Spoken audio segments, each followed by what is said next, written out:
여러분 안녕하십니까? 오늘도 참으로 좋은 날입니다. 항상 주 안에서 기뻐하시기 바랍니다. 저는 오늘 에베소서 5장 22절로 33절의 말씀을 가지고 화목한 가정을 위하라는 대목으로 여러분과 함께 은혜를 나누고자 합니다. 가정이란 농부가 농사를 짓는 것과 같아서 힘쓰고 해서 땀 흘려 노력해야 좋은 수확을 거둘 수 있습니다. 노력하지도 않으면서 행복한 가정을 기대하는 것은 씨만 뿌려놓고 난 다음 풍성한 수확을 기대하는 어리석은 농부와 같은 것입니다. 진실로 화목하고 행복한 가정을 이루기 위해서는 끊임없이 노력해야 합니다. 그러면 우리가 화목한 가정을 이루기 위해 끊임없이 노력하며 지켜야 할 일들은 무엇일까요? 오늘은 이에 대하여 생각해 보고자 합니다. 첫째로 우리가 화목한 가정을 이루기 위해서는 먼저 하나님과 친밀해야 합니다. 온 가족이 한 하나님을 함께 믿고 함께 바라고 함께 사랑하는 이 신앙생활이 가족의 합일점을 만들어주며 결과적으로 가정의 화목과 행복을 마련해 주는 것입니다. 비록 아침에는 온 가족이 직장과 학교로 뿔뿔이 헤어진다고 할지라도 저녁에 한자리에 모여 한 하나님 아버지를 모시며 믿음도 소망도 사랑도 하나 되는 합일점을 만들어야 행복한 가정을 이룰 수 있지. 이런 합일점 없이 서로 자신의 관심만 추구한다면 행복한 가정을 이룰 수 없는 것입니다. 또한 주의를 거룩하게 지키면서 함께 예배드려야 합니다. 함께 성경 읽고 함께 기도하며 예배드리는 가정은 언제나 함께 있게 됩니다. 이 때문에 가정의 제사장이 된 남편은 가족들을 주일에 교회로 인도하는 것은 물론 평일에도 함께 기도하고 함께 성경 읽는 시간을 늘 가져야 할 것입니다. 성경 마태복음 6장 33절에는 너희는 먼저 그의 나라와 그 의를 구하라. 그리하면 이 모든 것을 너에게 더하시라고 말씀하셨습니다. 가정을 중심으로 해서 온 가족이 먼저 그의 나라와 그의 곧 하나님의 일을 먼저 구하는 삶을 살아갈 때 이 험한 세상에서도 행복하고 화목한 가정을 이룰 수 있는 것입니다. 둘째로 우리가 화목한 가정을 이루기 위해서는 가정의 질서가 아름답게 유지되도록 해야 합니다. 성경 에베소서 6장 1절로 2절에는 다음과 같이 부모와 자녀의 관계에 대하여 기록하고 있습니다. 자녀들아 너희 부모를 주 안에서 순종하라. 이것이 옳으니라. 내 아버지와 어머니를 공경하라. 이것이 약속 있는 첫 계명이니 이는 내가 잘 되고 땅에서 장수하리라. 또 아비들아 너희 자녀를 노엽게 하지 말고 오직 주의 교양과 훈계로 양육하라. 이 말씀에서도 알 수 있듯이 기독교는 효도의 종교입니다. 하나님의 아들 예수 그리스도께서는 아버지 하나님께 절대 순종하고 복종하셨습니다. 10계명에서도 보면 다른 계명은 준엄한 심판과 연관되어 있지만 제5계명인 내 부모를 공경하라는 계명에서는 하나님의 장수의 축복과 연관되어 있습니다. 이러므로 진실로 이 세상에서 화목된 가정을 이루고 잘되며 장수하려면 자녀들의 부모를 공경해야 할 것입니다. 또한 부모는 자녀들을 주의 교양과 훈계로 양육해야 합니다. 자녀들은 개인의 소유물이 아니라 하나님께서 주신 기업이요 상급이므로 함부로 대해서는 안 되는 것입니다. 이처럼 부모와 자녀 간의 위계 질서가 올바로 유지되고 자녀와 부모가 지켜야 할 마땅한 본분을 지킬 때 비로소 가정에서는 행복이 싹트게 되는 것입니다. 셋째로 우리가 화목한 가정을 이루기 위해서는 가족 상호 간에 친밀해야 합니다. 가족이 서로 친밀하기 위해서는 먼저 관심을 갖고 서로를 즐길 수 있어야 합니다. 따라서 함께 즐길 수 있는 시간을 많이 마련해야 합니다.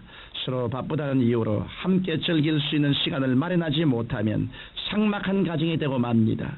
이러므로 함께 예배드리는 것은 물론이요 가능하다면 조금 기다리더라도 온 가족이 함께 둘러앉아 식사하면서 대화해야 하며 가끔 휴일에는 함께 야외로 나가는 시간도 마련해야 합니다. 인간은 자주 만나 많이 대화할 때 친밀해지는 법입니다. 나아가서 가족이 서로 친밀해지기 위해서는 서로 이해하고 동정해야 합니다. 무정함은 상대방에게 큰 상처를 입힙니다. 그러나 이해하고 동정하게 되면 서로 짐을 나누어지게 됩니다. 이 때문에 가족 중 누구 한 사람이라도 어려운 일을 당하면 온 가족이 서로 이해하고 동정함으로 짐을 나누어져야 합니다. 또한 성내지 말아야 합니다. 이 세상을 살다 보면 성이 안 날 수 없을 것입니다. 그러나 사람이 성을 낼 때에는 이성을 잃고 원치 않은 말을 하게 됩니다. 그 결과 서로의 관계가 파괴될 뿐 아니라 성을 낸 당사자는 자신을 비열하게 성하게 되는 것입니다. 그러므로 성이 날 때는 이런 사실을 한번 기억해보고 참을 수 있도록 했어야 합니다. 애를 쓰며 마음을 가라앉힌 후 생각해보면 성내지 않기를 잘했다는 생각이 들 것입니다. 나아가서 가족이 친밀해지려면 잘못을 솔직히 고백함으로 용서받고 또 용서해주는 습관을 들여야 합니다. 잘못을 범했어도 불구하고 내가 어떻게 먼저 고백하고 용서를 빌어라고 고집을 부린다면 가족 간의 교제는 깨어져 버리고 말 것입니다. 그러나 잘못을 솔직히 고백하고 용서를 구하면 이전보다 더 화목하고 행복한 가정이 될 것입니다. 끝으로 가족이 친밀해지려면 어려운 환경에 처해 있는 가정을 온 가족이 힘을 합해 도와주어야 합니다. 온 가족이 합심해서 어려운 이웃을 도와주게 되면 도와주었다는 기쁨과 함께 자신의 가정에 대한 큰 긍지가 생겨 가족 간의 사이는 더욱 친밀해지게 되는 것입니다.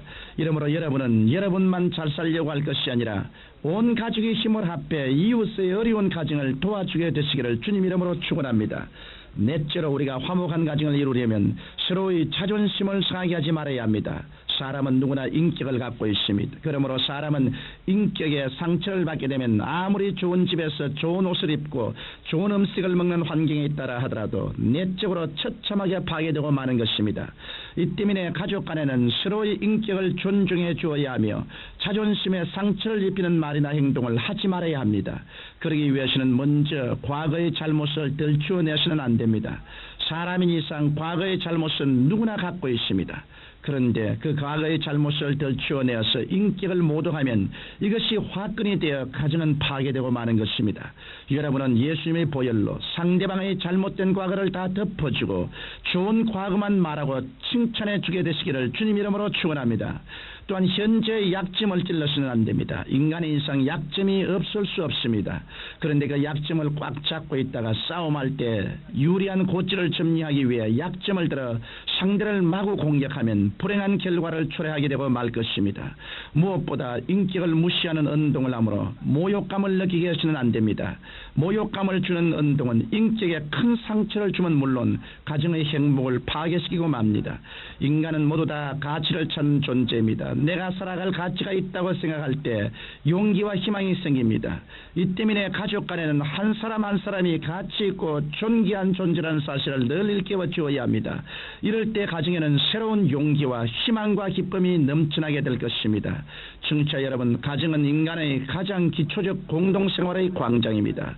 가정이 불행하면 사회생활 전반이 불안합니다. 그러나 행복한 가정은 그 가족으로 하여금 매일의 삶에 무한한 활력소를 느끼게 해주며 평안과 기쁨과 자신감을 갖게 해줍니다. 행복하고 화목한 가정은 온 가족이 다 함께 합심하여 노력할 때 이룩되는 공동예술 작품인 것입니다. 화목한 가정은 어느 한 사람만의 노력으로 이루어갈 수는 결코 없습니다.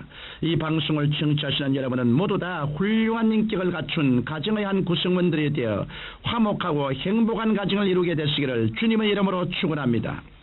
거룩하시고 영광스러우신 아버지, 우리의 가정에서 하나님의 도우심으로 화목과 행복을 창조하는 하나님의 축복받은 백성들이 다 되게 도와주옵소서. 예수님 이름으로 기도합니다. 아멘.